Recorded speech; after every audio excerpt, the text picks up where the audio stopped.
এই জিনিসটা দেখে মাথা মুন্ডু কিছুই বুঝতে পারছে না, তো হতেই পারে। যাই হোক, এবং বোঝা সম্ভবও নয়।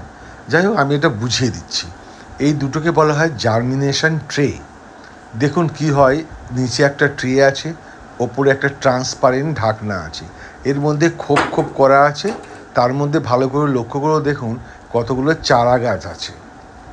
আসল কথা হলো, যখন আমরা বাজার থেকে বীজ কিনে আনি, মানে বীজ থেকে যখন আমরা গাছ তৈরি করি, তখন সেই বীজগুলোকে আগে এরকম জায়গায় রাখা হয়।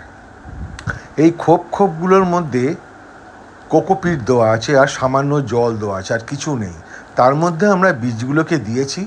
এই বীজগুলো যখন অঙ্কুরোদ্গম হবে, মানে জার্মিনেটেড হবে, তারপর একটু বড় হবে, তখন এগুলোকে তুলে নিয়ে গিয়ে আমরা টবে মাটিতে বসাবো। আসলে কি, অঙ্কুরোদ্গমের জন্যে বা জার্মিনেশনের জন্যে বীজের কিন্তু খাদ্যের প্রয়োজন হয় না। তার প্রয়োজন হয় তাপমাত্রা, জল আর অক্সিজেনের। সেই তিনটে পেলেই জার্মিনেট হবে। আলোরও সবসময় প্রয়োজন হয় না, মাঝে মাঝে কোনো কোনো বীজের ক্ষেত্রে প্রয়োজন হয়।